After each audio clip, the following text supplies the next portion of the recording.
शांताकारं भुजंगशयनं पद्मनाभं सुरेशं विश्वाधारं गगनसदृशं मेघवर्णं शुभांगं लक्ष्मीकान्तं कमलनयनं योगिभिध्यानगम्यं वंदे विष्णु भवभयहरं सर्वलोकैकनाथं। मंगलम भगवान विष्णु मंगलम गरुणध्वज मंगलम पुंडरीकाक्ष मंगलाय तनोहरि। ओम नमो भगवते वासुदेवाय। आज का दिन आप सभी के लिए मंगलमय हो। आइए सुनते हैं आषाढ़ मास कथा का 26वां अध्याय। श्री सुखदेव जी कहते हैं, परीक्षित, कंस जानता था कि वसुदेव जी के वचन झूठे नहीं होते और इन्होंने जो कुछ कहा है वह युक्ति संगत भी है, इसलिए उसने अपनी बहन देवकी को मारने का विचार छोड़ दिया। इससे वसुदेव जी बहुत प्रसन्न हुए और उनकी प्रशंसा करके अपने घर चले आए। देवकी बड़ी सती साध्वी थी। सारे देवता उसके शरीर में निवास करते थे।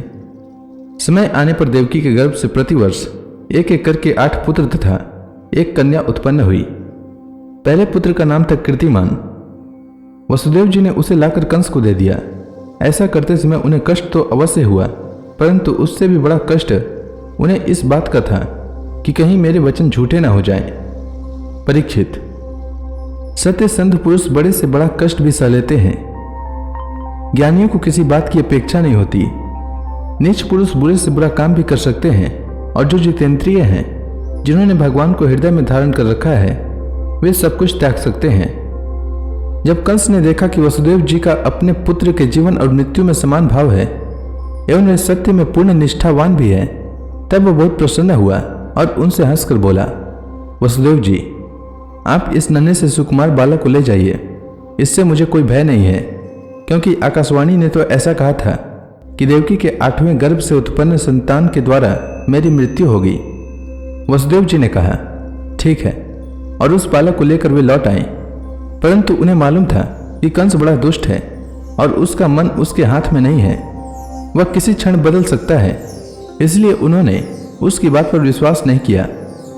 परीक्षित, इधर भगवान नारद कंस के पास आए और उससे बोले कि कंस, व्रज में रहने वाले नंद आदि गोप, उनकी स्त्रियां, वसुदेव आदि वृष्णि वंशी यादव, देवकी आदि यदुवंश की स्त्रियां और नंद वसुदेव दोनों के सजातीय बंधु बांधव और सगे संबंधी सब के सब देवता हैं।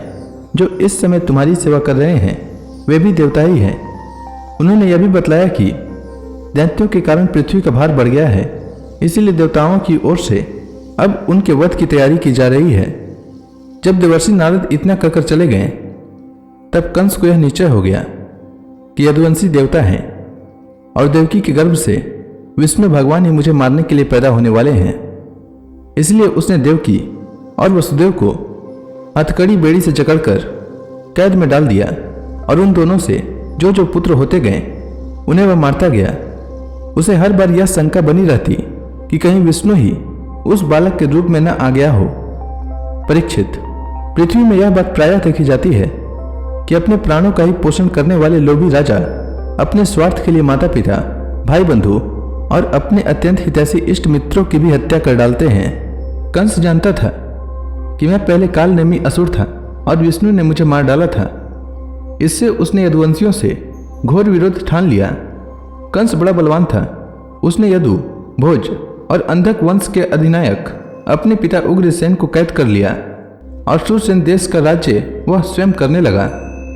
श्री सुखदेव जी कहते हैं, परीक्षित, कंस एक तो स्वयं बड़ा बली था और दूसरे मगध नरेश जरासंध की उसे बहुत बड़ी सहायता प्राप्त थी। तीसरे उसके साथी थे प्रलंबासुर, बकासुर, चाणूर, तृणावर्त, अघासुर, मुष्टिक, अरिष्टासुर, द्विविद, पुतना, केसी और धेनुक तथा बाणासुर और भौमासुर आदि बहुत से दैत्य राजा उसके सहायक थे। इनको साथ लेकर वह यदुवंशियों को नष्ट करने लगा। वे लोग भयभीत होकर कुरु, पंचाल, केकय, साल्व, विदर्भ, निषद, विदेह और कौशल आदि देशों में जा बसे। कुछ लोग ऊपर ऊपर से उसके मन के अनुसार काम करते हुए उसकी सेवा में लगे रहे। जब कंस ने एक एक करके देवकी के 6 बालक मार डाले, तब देवकी के 7वें गर्भ में भगवान के अंश स्वरूप से शेष जी, जिन्हें अनंत भी कहते हैं, वे पधारे। आनंद स्वरूप शेष जी के गर्भ में आने के कारण देवकी को स्वाभाविक ही हर्ष हुआ, परंतु कंस शायद इसे भी मार डाले, इस भय से उनका शोक भी बढ़ गया।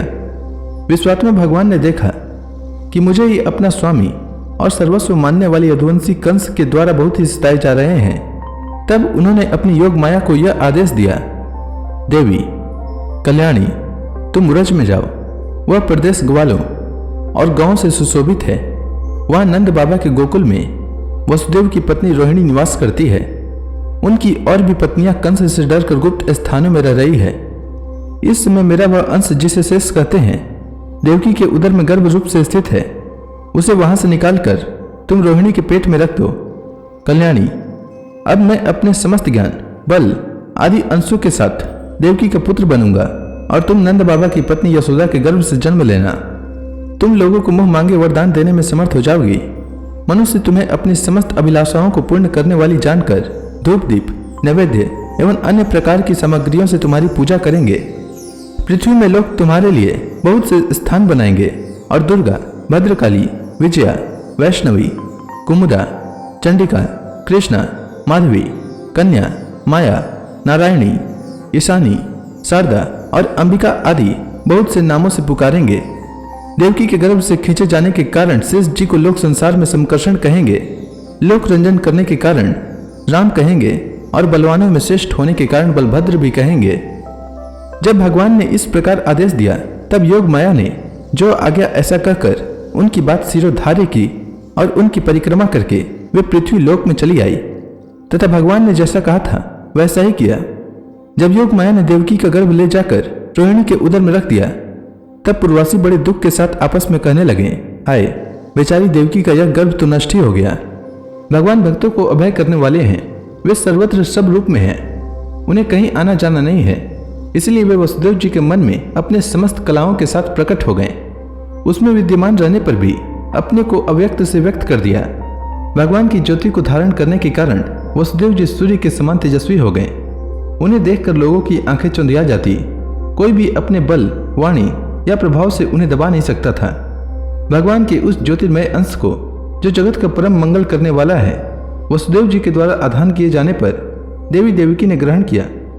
जैसे पूर्व दिशा चंद्र देव को धारण करती है, वैसे ही शुद्ध सत्व से संपन्न देवी देवकी ने विशुद्ध मन से सर्वात्मा एवं आत्मा स्वरूप भगवान को धारण किया। भगवान सारे जगत के निवास स्थान हैं।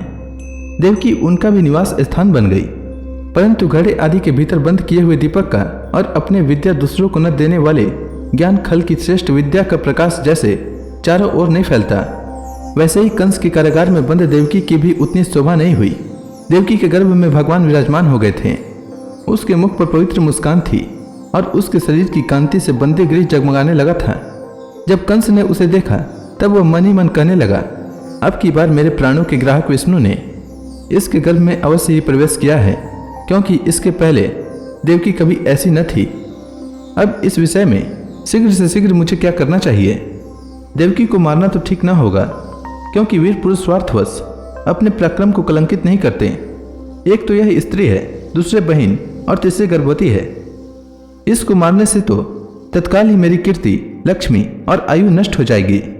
वह मनुष्य तो जीवित रहने पर भी मरा हुआ ही है, जो अत्यंत क्रूरता का व्यवहार करता है।